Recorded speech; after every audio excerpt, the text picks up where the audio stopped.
Good morning. In today's headlines, the search continues for a 2-year-old girl and a baby boy swept away in a Pennsylvania flash flood.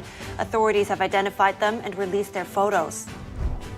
Georgia's Supreme Court denies a request from former President Trump to block the state's election probe. We have more on the decision from the state's high court.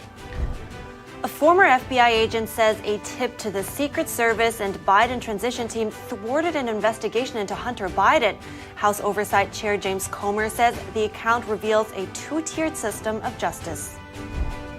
As Republican candidates gear up for the first debate in August, Democrats are voicing concerns over a potential third-party unity ticket for the upcoming election. Tax laws are changing. What does it mean for you? We speak to an expert. A former Miss Florida turned jewelry designer shares her love for art and philanthropy. She designs jewelry, luxury jewelry, with inspiration from her love for horses.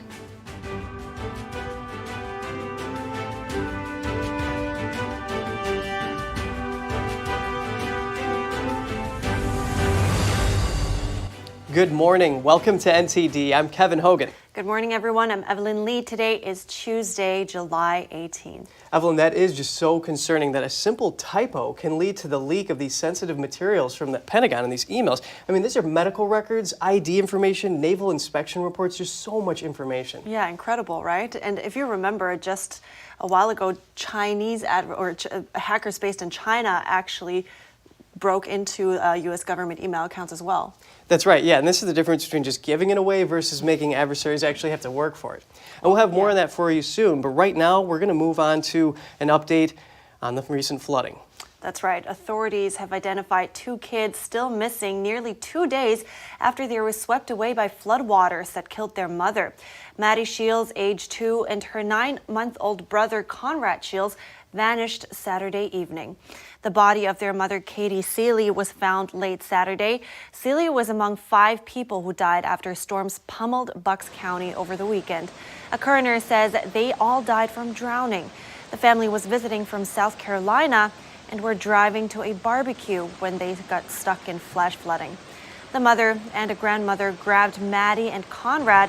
The father grabbed the children's 4-year-old brother. The father and the 4-year-old brother made it to safety, but the mother, grandmother, and younger children were swept away. The children's grandmother survived and was treated at a hospital. Local Fire Chief Tim Brewer reacted. These people did not drive into high water. They were caught. This was a flash flood, and this was the meaning of a flash flood. Every one of these people were caught in the wall of water came to them. They did not go into the water. From floods to heat, the extreme weather isn't going anywhere for the time being for those in the Southwest. Millions of people broiling under a sweltering heat wave will continue to suffer at least into next week, according to the National Weather Service. Be sure to stick around for our weather updates at the end of our program. President Biden spoke with Israeli Prime Minister Benjamin Netanyahu over the phone yesterday and invited him to visit the U.S. This could signal the easing of tensions between the Biden administration and Israel. President Biden on Monday invited Israeli Prime Minister Benjamin Netanyahu to the United States for an official visit later this year. Biden mentioned it in a phone call with Netanyahu on Monday, during which they discussed the broad range of global and regional issues that concern both nations. The president underscored his ironclad, unwavering commitment to Israel's security, and he condemned recent acts of terror against Israeli citizens. The two consulted on our close coordination to counter Iran, including through regular and ongoing joint military exercises. The call came on the eve of Israeli President Isaac Herzog's official visit to the U.S. Biden invited Herzog, whose role is largely ceremonial, to the White House. The move has been seen as a snubbing by Biden of Netanyahu. U.S.-Israel relations have been tense since Netanyahu returned to power last December.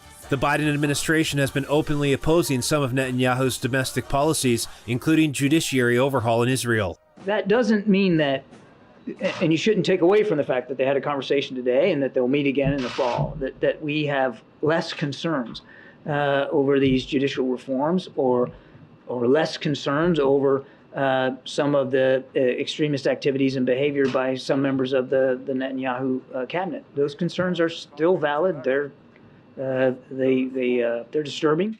Biden last spoke with Netanyahu in March, and at the time decided to avoid meeting Netanyahu in the near term. The latest phone call and invitation is a reversal of Biden's position in March and could signal an easing of tensions. The Biden administration's latest plan to bail out student loans could cost even more than the plan rejected by the Supreme Court. This is according to a new study by the Penn Wharton budget model.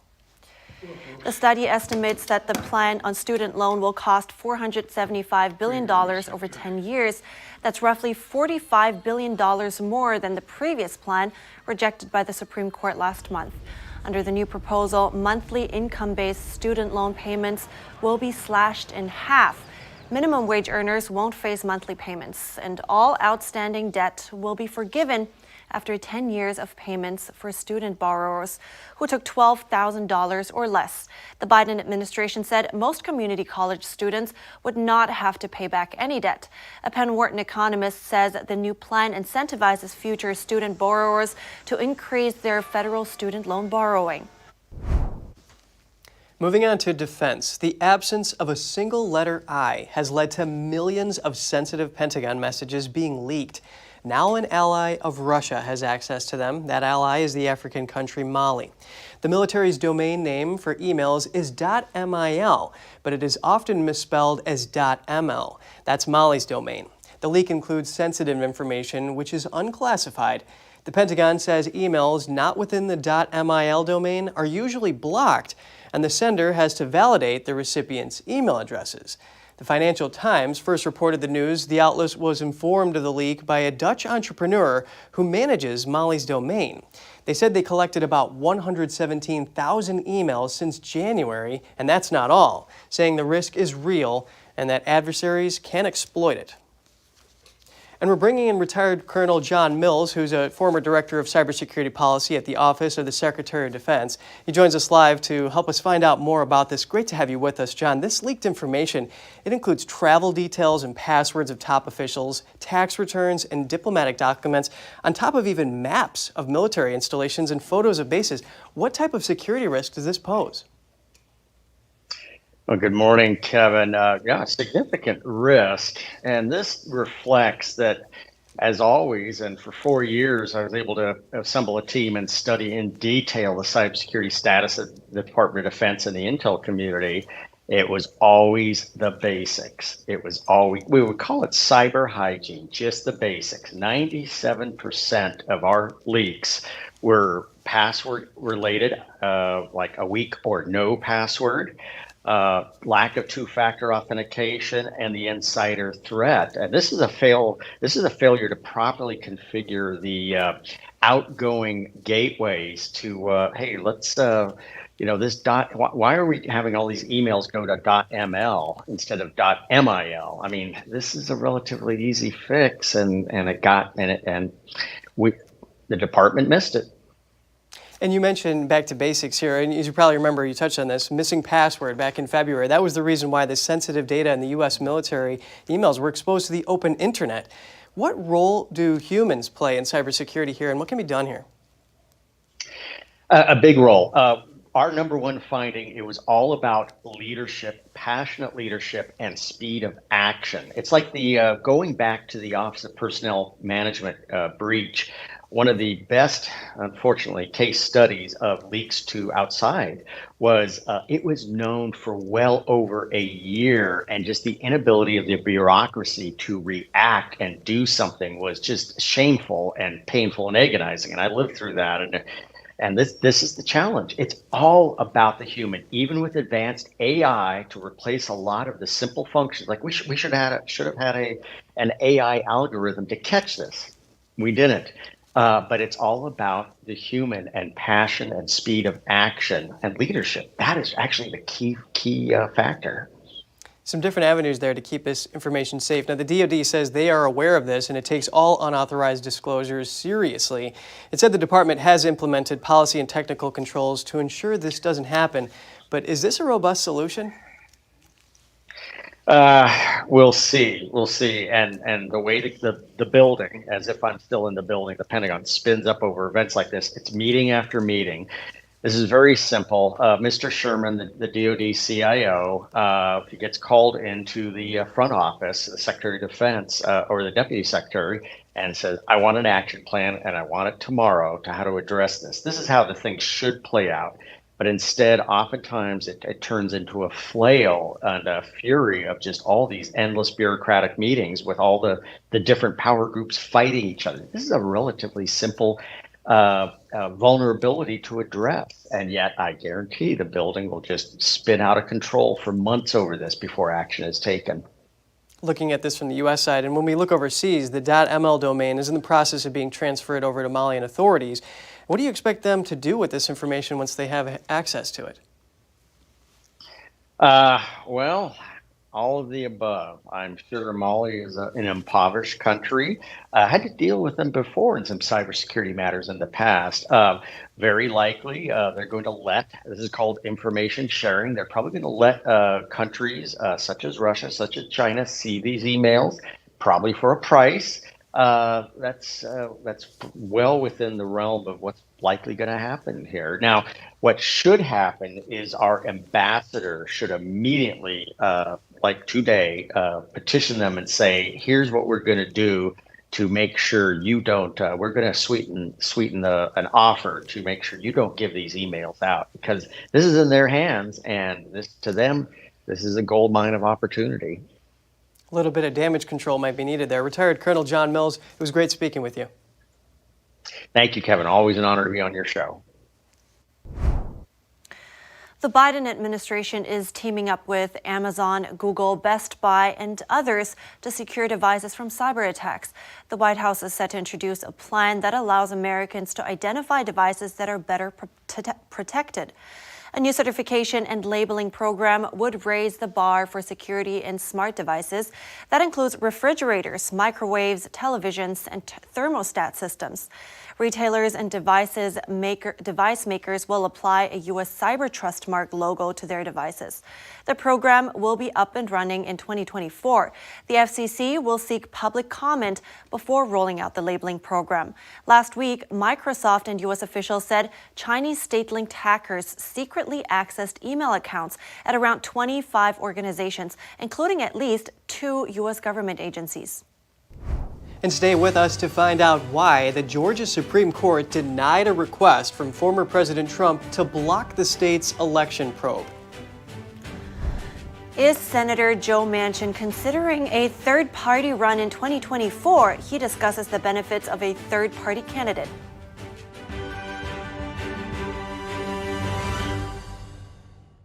Coming up on America's Hope, the dramatic story of a Chinese Christian pastor and his fight for freedom.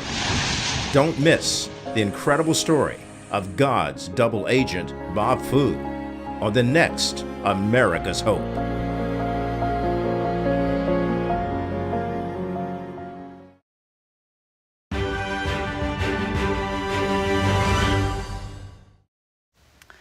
Welcome back. Recently retired FBI special agent backed up recent IRS whistleblower claims in a transcribed interview yesterday. That's over allegations of interference and special treatment in a criminal tax probe into Hunter Biden.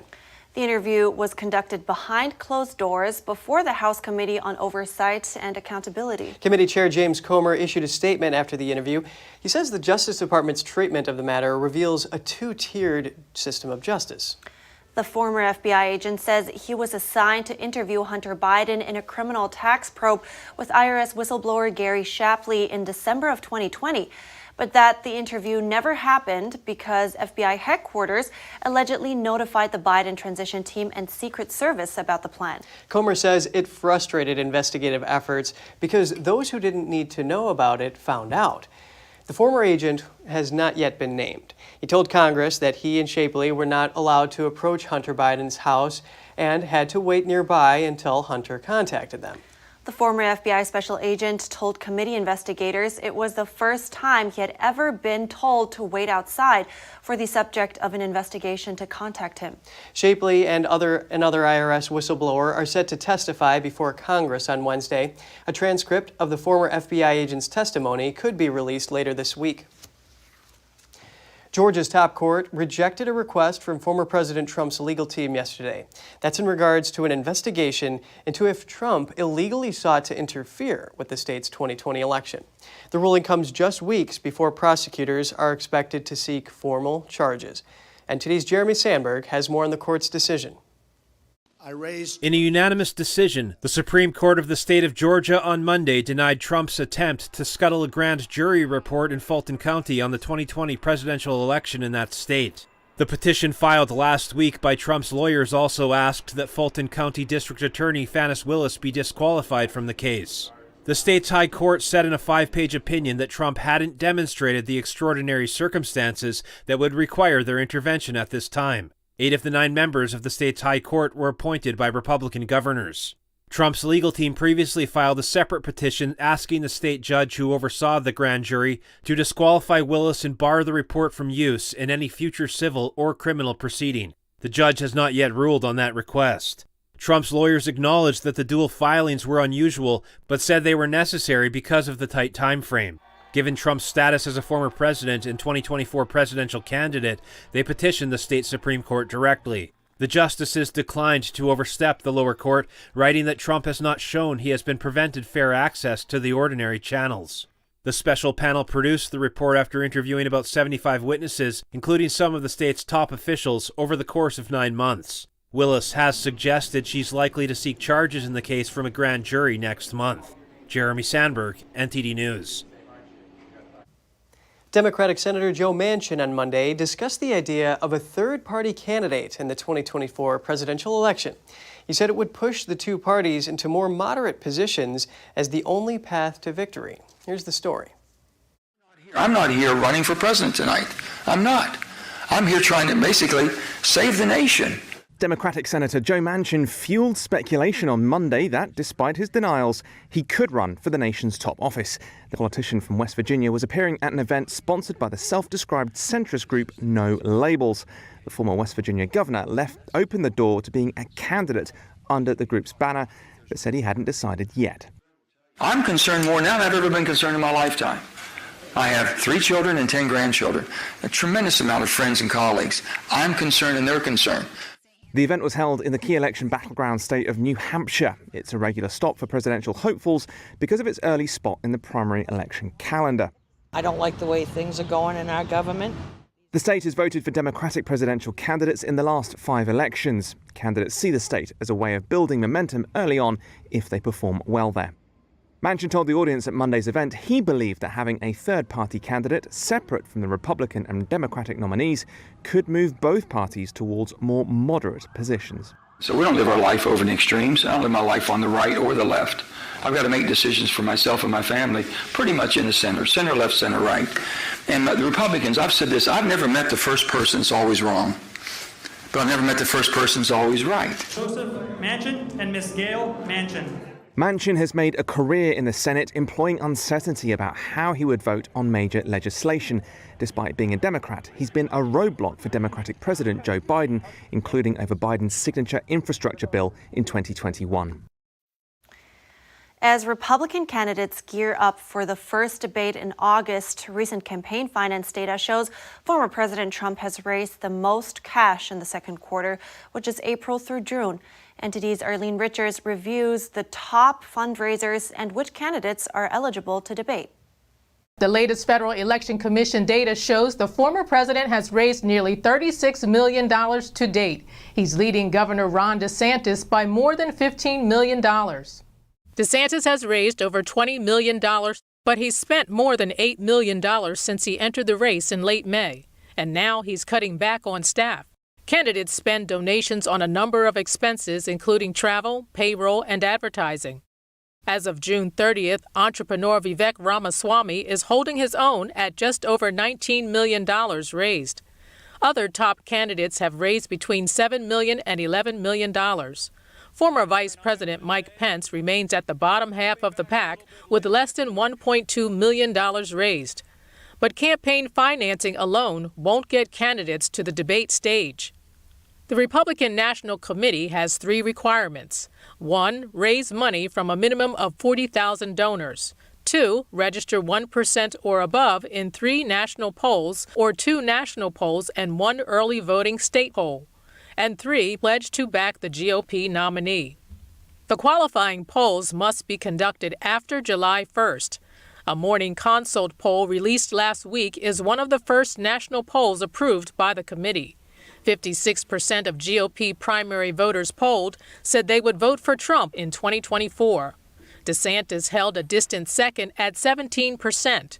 Ramaswamy got third place with 8%, overtaking Pence. Other candidates who made the cut include Pence, Nikki Haley, Senator Tim Scott, Chris Christie, and Asa Hutchinson. Some candidates eager to make the debate stage have to be creative to secure 40,000 donors.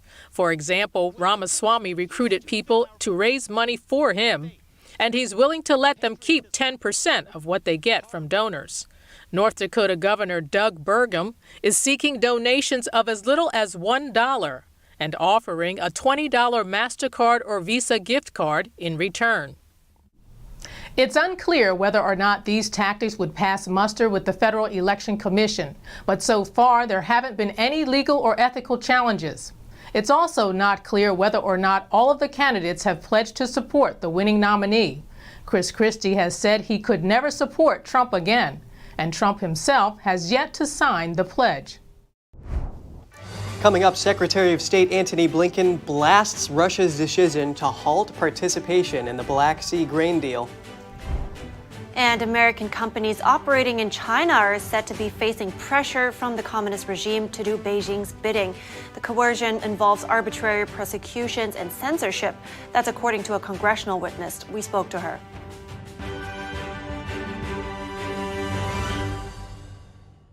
Did you know ESG is impacting every part of your life? From rising gas prices to global food shortages to out-of-control inflation, even losing your freedom of speech and being censored on the internet. It's all being driven by ESG ideology. Who's in control? What can you do about it? Find out in The Shadow State, the first documentary exposing ESG. The ESG movement of governments and corporations operates in the shadows. Only the light of truth can expose it. Watch The Shadow State documentary, streaming now.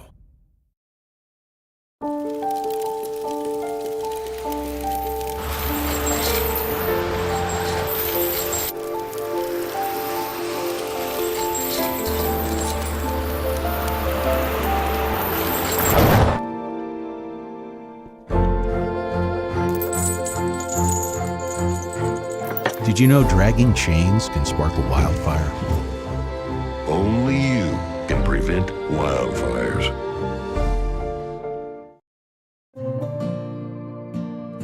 Imagine a coffee that cares for your health. Expertly fermented with a 50 enzyme complex to enhance flavor and remove bitterness. Small batch roasted to a decadent medium dark, resulting in a brew that is gentle on digestion, low acid, and up to 90% less caffeine than regular coffee.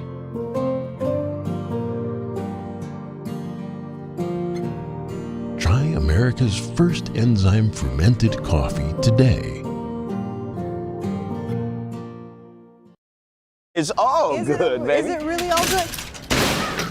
If you love me enough to routinely test your handyman skills, not to mention the strength of your marriage, then of course you'll visit nhtsa.gov/therightseat to make sure I'm in the right car seat. This is my country, Myanmar.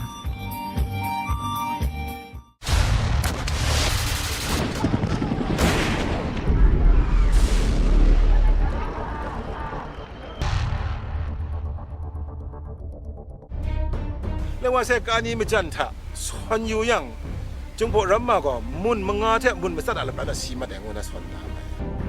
Nye Guamu, the Kani Road Seaside, Nye Gidu Moon, Nye Dumu, Yom Sum te Kani Yare.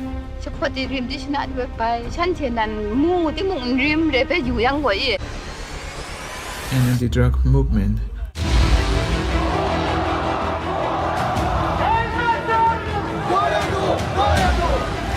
Yung mình cứu rồi, những ngày mình gọi anh đến năm phong để chúng nó sạch.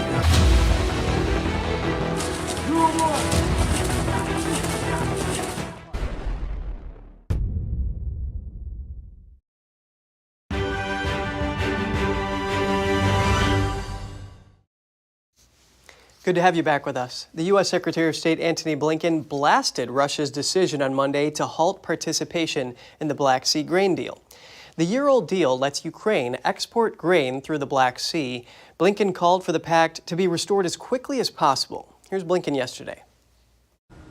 The bottom line is it's unconscionable. So the result of Russia's action today, weaponizing food, using it as a tool, as a weapon in its war against Ukraine, will be to make food harder to come by in places that desperately need it. This should be restored as quickly as possible. And I hope that every country is watching this very closely. The move by Moscow came just hours after it said a, quote, terrorist attack struck a strategic bridge linking the Russian mainland to Russian-occupied Crimea. But Russian officials denied that prompted them to quit the grain deal.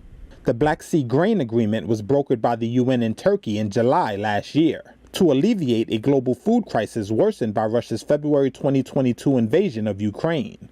Ukraine and Russia are some of the world's biggest exporters of grain and other foodstuffs, and any interruption could drive up food prices across the globe.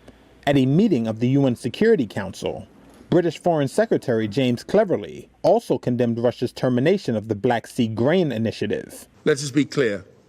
Russia's actions are taking food out of the mouths of the poorest people across Africa, the Middle East, and Latin America.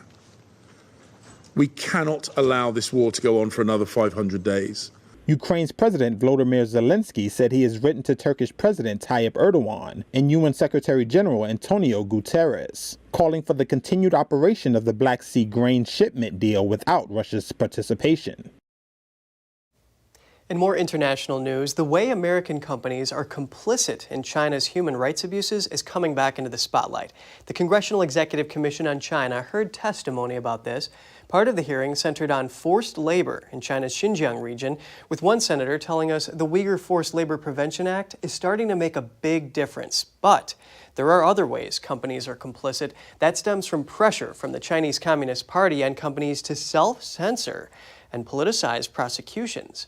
That's according to one witness. I spoke with her. Please welcome Sarah Cook, who's a senior advisor for China, Hong Kong, and Taiwan at Freedom House. Sarah, this is a really important topic, and I'm glad to have your expert analysis on this. What is the business environment in China right now, and what pressure are these companies facing to be complicit in human rights abuses happening there? Well, it's a pleasure to be here. And I think we are seeing the business environment, especially for foreign companies in China, deteriorate. And you actually see the foreign companies taking note. A recent survey that the U.S. Chamber of Commerce did among companies in China found that more and more of them are seeing investment in China as a lower priority, are exploring other options, and are very concerned about the worsening and less welcome environment. And when we talk about pressure, some of what we're seeing are amendments, for example, to an espionage law that could put employees of companies at greater risk of pretty much arbitrary prosecutions just for trying to obtain the kind of government data or corporate information or communication with local Chinese journalists or business people that in the past was just pretty common and tolerated by the CCP. But given the changes to the law and some recent raids and prosecutions of both foreigners and Chinese, has put a real chill on those kinds of engagements and makes it much harder and more dangerous to get certain information about what's actually happening in China. And that, of course, can also be used as leverage to put pressure on companies to do Beijing's bidding. And I was going to ask you about this. What leverage is the CCP using here to prevent companies from keeping ethical business practices? Well, I think some things are done maybe more knowingly and some less knowingly. If you look at some supply chain issues, I think sometimes local partners actually try to deceive the foreign companies who are perhaps trying to have best practices. In other cases, it's a little bit trickier what the level of complicity is. I think when it comes to information, which is more my area of expertise, sometimes it's very direct.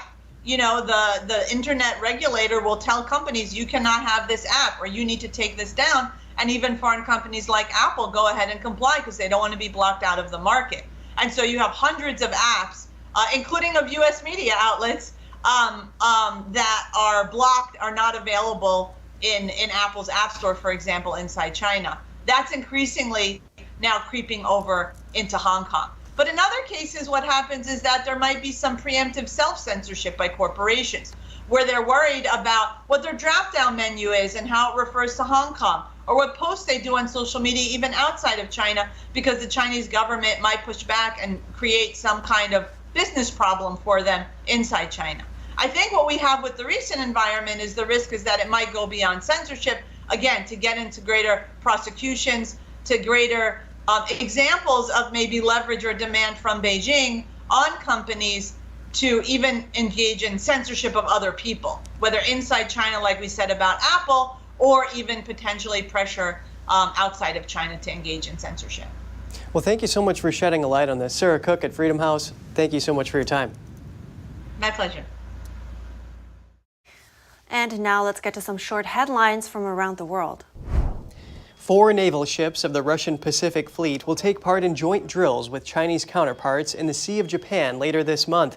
That's according to the Russian Defense Ministry. China said the exercises is aimed at safeguarding the security of strategic waterways. In British Columbia, a second firefighter has died battling Canada's wildfires. Authorities have requested help from the Canadian Armed Forces and an additional 1,000 international firefighters. About 24 million acres have burned since May. Kevin Spacey's lawyers enlisted the help of singer Elton John to cast doubt on one of the Oscar winner's accusers. John appeared briefly in the London court by video link from Monaco. He was the final witness for the defense. Spacey has pleaded not guilty to a dozen charges that include sexual and indecent assault counts. A Mexican tuna boat rescued an Australian sailor who was adrift at sea with his dog for 3 months. Timothy Shattuck was aboard his disabled catamaran in the Pacific about 1,200 miles from land when the crew spotted them. Shattuck said he and his dog survived on raw fish and rainwater after a storm damaged his vessel. That is just an incredible story about that sea rescue, isn't it? Well, good that they got so smart about how to survive, that they knew how to fish and they actually made use of that rainwater. Yes, that resourcefulness really came in handy. And coming up, tax laws are changing. What does it mean for you? We speak to an expert. Also coming up, Hollywood as an entire industry could collapse because of the strike. We talked to Hollywood insiders to get their take. That story after the break.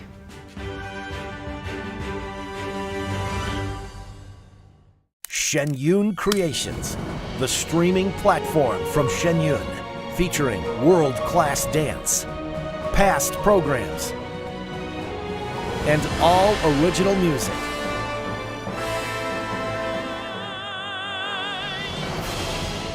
Masterclasses, behind the scenes, comedy, and more. Explore shenyuncreations.com. Award-winning filmmakers Stephen Barber and Matthew Housley, along with producer Tamara Henry, bring you the world's most dangerous paper route. Never-before-seen images from legendary Stars and Stripes military newspaper. Don't worry about the bullet with your name on it. Worry about those flying around that say to whom it may concern. I was a member of the West Point class of 1974. Stars and Stripes was part of our daily existence. In a way, the hometown newspaper of the U.S. military. I think it's the most important newspaper in the world. I had a choice between going to Armed Forces Network or to Stars and Stripes, and I picked Stars and Stripes. Join Vanilla Fire Productions as they head downrange to Afghanistan, Iraq, and Kuwait to follow the world's most dangerous paper route. These people put their lives on the line continuously.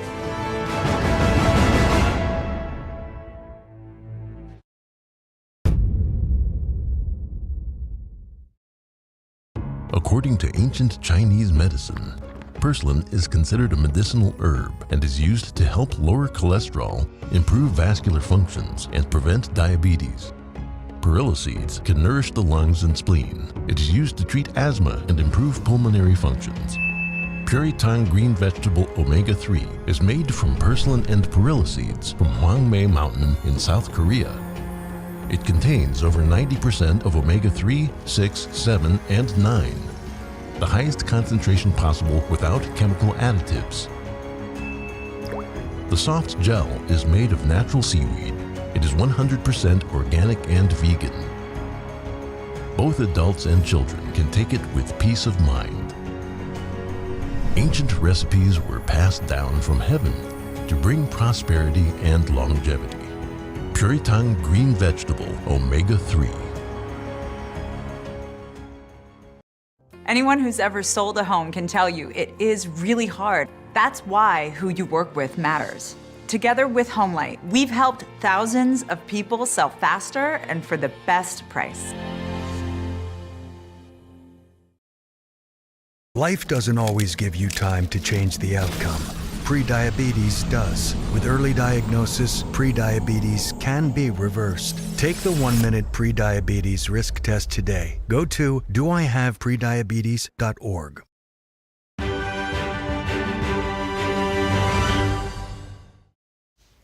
Good to have you back. A popular tax break in the form of catch-up contributions to your 401k is set to vanish. We're bringing in William McBride, the Vice President of Federal Tax and Economic Policy at the Tax Foundation, to break down what this means. Good morning, William. Could you please start by explaining what exactly will change for the catch-up contributions? Hi, good morning. Sure. It's somewhat of an accident of the new legislation passed in December. They changed a number of rules to retirement accounts, but the one that is causing the problems here is that catch-up contributions, which had been a considerable tax break for folks 50 years and older, allowing them to deduct something like $7,500 this year, in addition to their regular contributions to 401k accounts.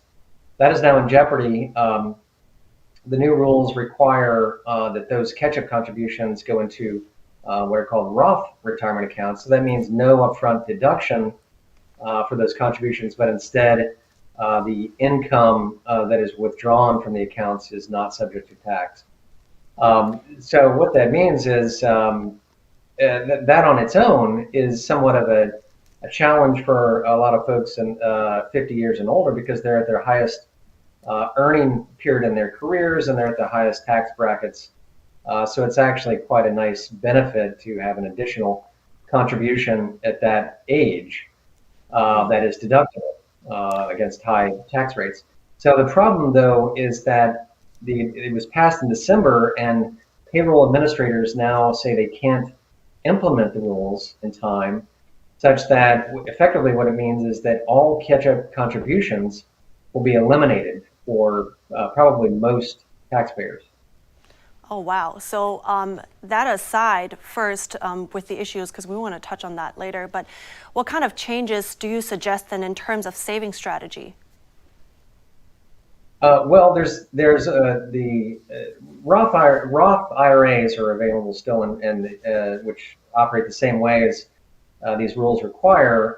Roth-style retirement accounts do provide the benefit I described, that there's no tax on withdrawn amounts.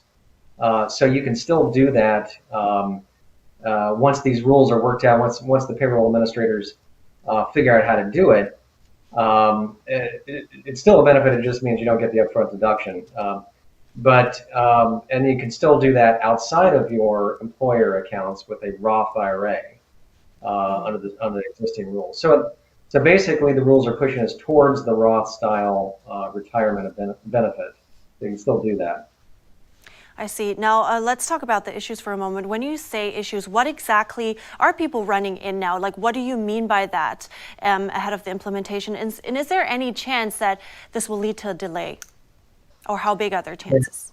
Right. A lot of these administrators have gotten together and submitted a letter to the Treasury Department to request a 2-year delay in these rules because of the challenges of implementation. And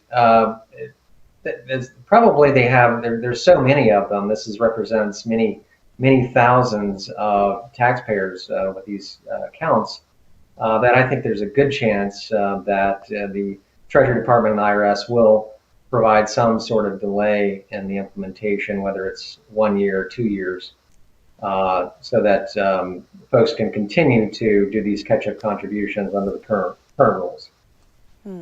Sounds like a little more time may be needed to iron some of the issues out. So thank you so much, Willie McBride. I appreciate your time today. Okay, thank you. Moving on to Hollywood. Could the entire film and TV industry in Hollywood collapse? Maybe. With actors and writers on strike, there will be fewer things to watch, and then people might cancel their streaming subscriptions. And without that streaming revenue, Hollywood may have a hard time creating new content. NTD's Colin Fredrickson talks with industry insiders for insight. Over the weekend, media mogul Barry Diller told CBS's Face the Nation that the entire Hollywood industry could potentially collapse. If the writers and actors can't strike a deal with the Alliance of Motion Picture and Television Producers, Hollywood will produce less content. Less content means canceled subscriptions, which means there may not be enough money to create new content. If it is an entire shutdown, it's going to hurt a lot of people. A lot of people who are working, this is how they make their living. They've got families to support, businesses. It's going to be a tough thing. SAG actress Laura Rico has been in the Screen Actors Guild for over 2 decades. She says the strike is necessary, though nobody really wants it to happen. If it does collapse, it's gonna be nasty. You know, so many people look to entertainment for happiness and for a getaway. People learn from TV and film. People relate.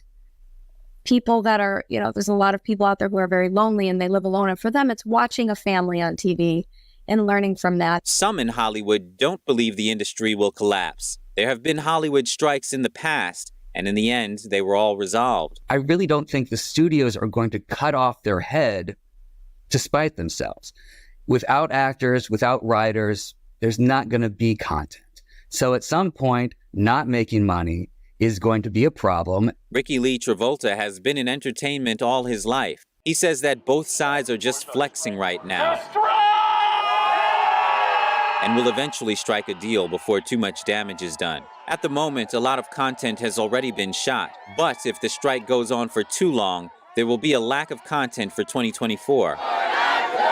If the strike goes longer as 2 months, then we will have a real crisis. Because to make a film or a TV show takes almost a year in total. So means like the real delay, we see 2024 based on what's happening now. Uwe Ball is a director and producer who's produced over 50 films with actors like Jason Statham, Ben Kingsley, and Michelle Rodriguez. He's trying to cast Wesley Snipes for his new movie, but the strike is making it hard. Ball says that even if many people cancel subscriptions, he doesn't think it'll cause the entire industry to collapse. Colin Fredrickson, NTD News.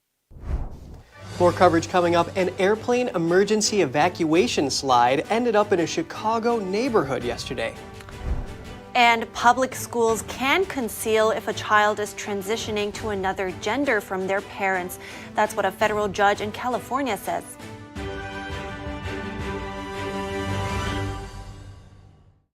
The stories that need to be told, the voices that need to be heard, the truth that you need to see. Get unbiased and in-depth news. Don't miss a beat. I'm Stephanie Cox. At NTD, we're here for you. What is China like really? Is it defined by its giant economy, an oppressive government, or its people? By the worst persecutors or the most courageous freedom fighters? We're lifting the veil to look at global impacts and how close the regime is to your doorstep. From eyewitnesses and analysts, get the facts. Here on China in Focus.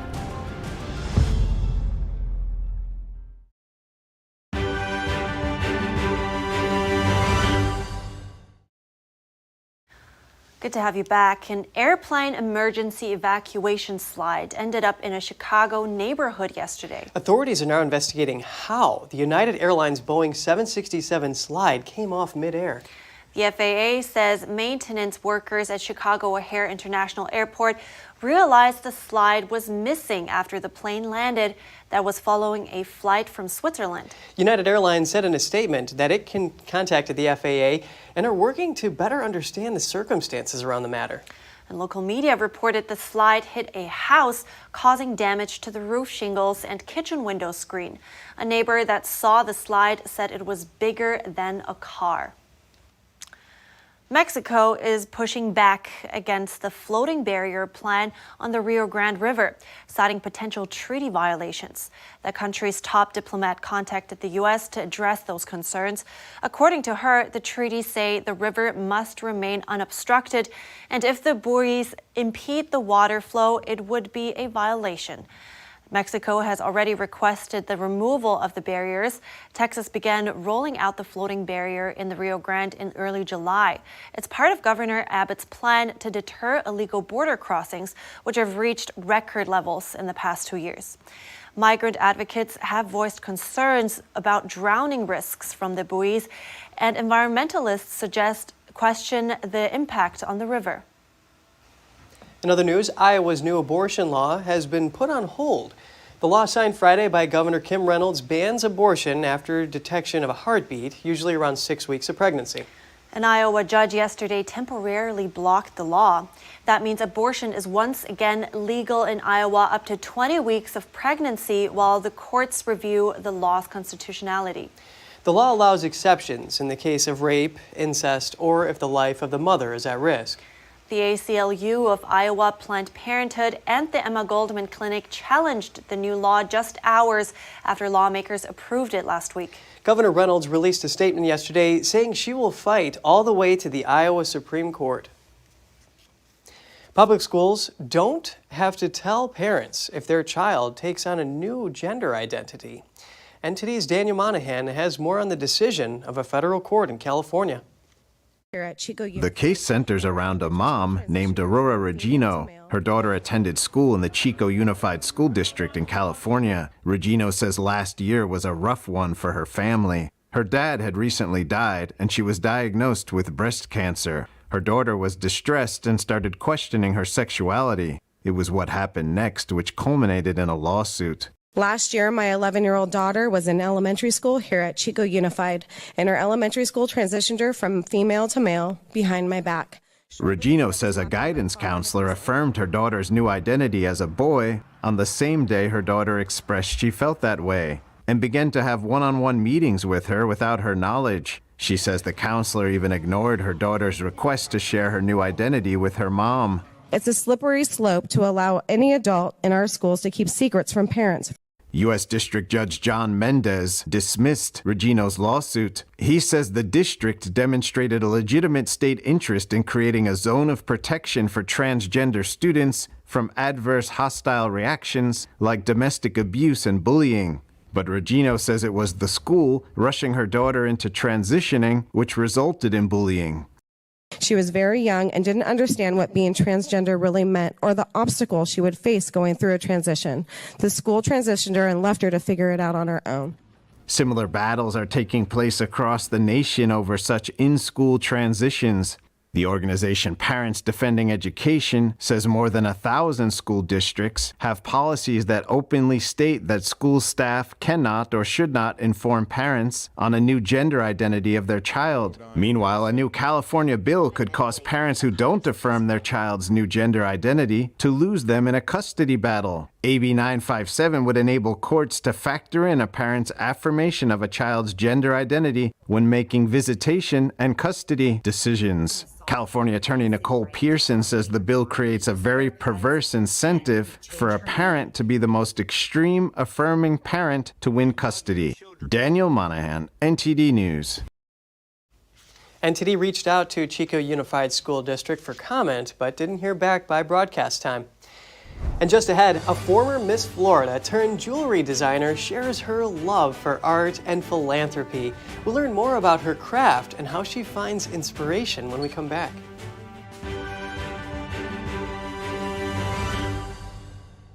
My dad's name was David. He always talked about getting life insurance, and now it's too late. No one was expecting my husband Dave to suffer from a heart attack. We didn't have life insurance. We thought we had more time. Don't be Dave, and don't wait until it's too late to get the life insurance coverage you need. And if you don't have enough insurance to cover funeral costs, credit card debt, and other expenses, your family is going to get stuck with the bill. Call now to get affordable life insurance. Just call 800-494-1562. If you're over 50, you can't be turned down for this insurance, regardless of your health. Plus, there's no medical exam, no health questions. Your rate will never go up. Your coverage will never go down. And rates start as low as $5 a week. Remember, don't be Dave. Call now. Call now. 800-494-1562. 2023, the 10th NTD International Classical Chinese Dance Competition aims to promote the traditional art of classical Chinese dance. From September 4th to 7th, top dancers from around the world will compete in skill and showcase talent at the Sugarloaf Performing Arts Center in New York. The gold award is $10,000. Apply now at dance.ntdtv.com. According to Marx, everything must be seen through the lens of oppressor and oppressed. Our property rights have continued to get weaker. The threat of these takings is no longer just for public use, but also for better use. This means that the government can force the exchange of property from one private citizen to another private citizen. This is nowhere near the Founding Fathers' intentions. We now have a record share of Americans that have never been married, I being one of them. In fact, the median age of a first marriage has never been higher. Now you may be thinking this is only affecting single adults. Well, not exactly. According to Pew Research, 1 in 4 parents living with their child are unmarried. And let's take a look at how many children are currently living with either one parent or no parent.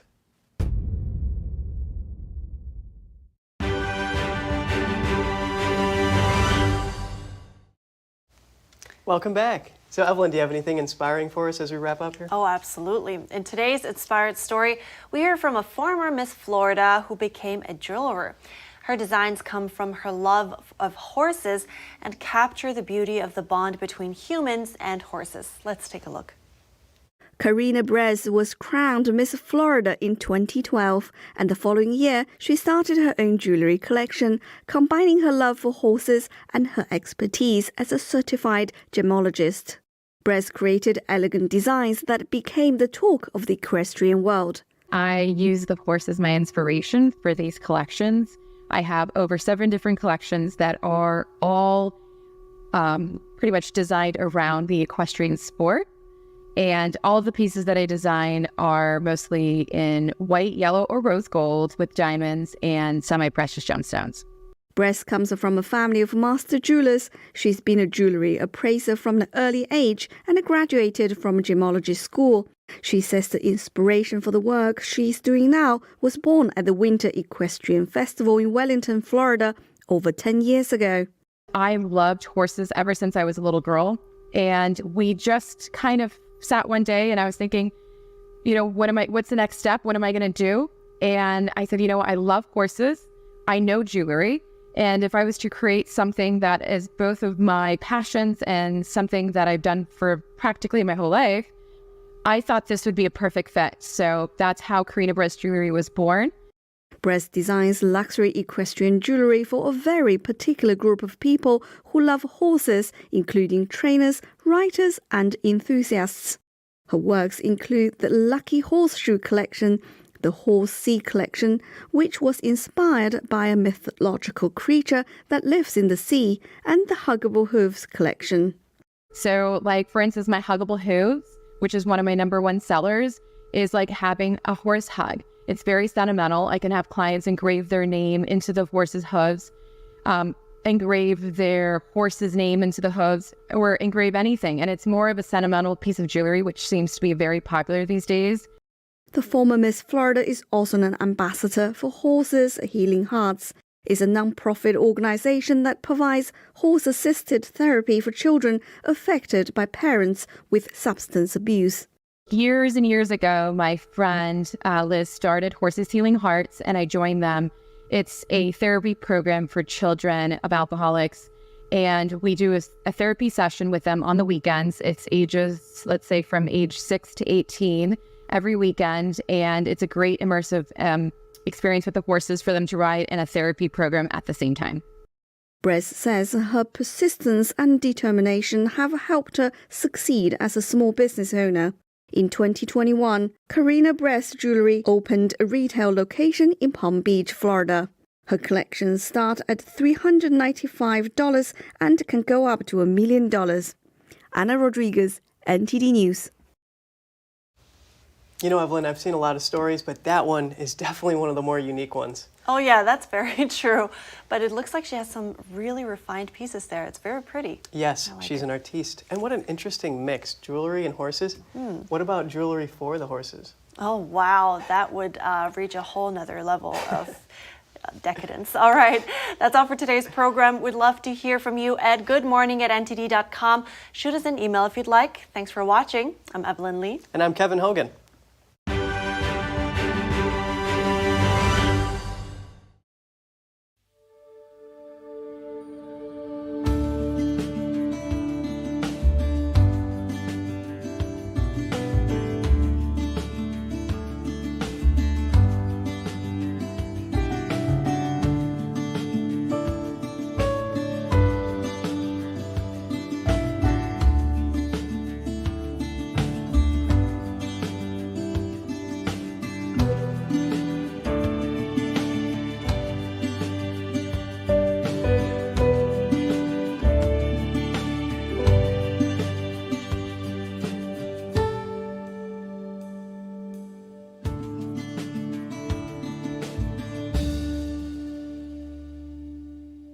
Thanks for watching us on YouTube. Did you know YouTube only keeps selected videos on its platform? So if you want to make sure you get the full picture, just subscribe to our newsletter.